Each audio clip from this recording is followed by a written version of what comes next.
Price Lord.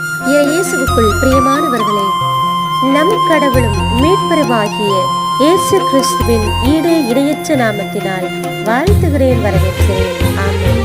இன்றைய நாளுக்கான இறைவார்த்தை உணவு எசாயா 58:10.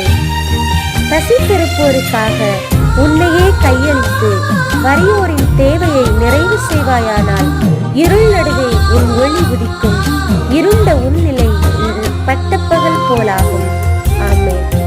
இயேசுவில் அன்பானவர்களே, இன்றைக்கான இறைவார்த்தையின் மூலம் ஆண்டவர் நமக்கு கற்றுத் தருகின்றார். இருள் நடுவே நம்முடைய ஒளி உதிக்க வேண்டும் என்றால் இருண்ட நம் நிலை பட்டப்புகழ் போல் ஆக வேண்டும் என்றால் இயேசுவில் பிரியமானவர்களே, பசித்தோருக்கு நம்மையே கையளித்து வறியோரின் தேவையை நிறைவு செய்கின்ற பொழுது நம் இருண்ட நிலை பட்டப்பகல் போல் உதிக்கும் என்று ஆண்டவர் வாக்கு கொடுக்கின்றார்.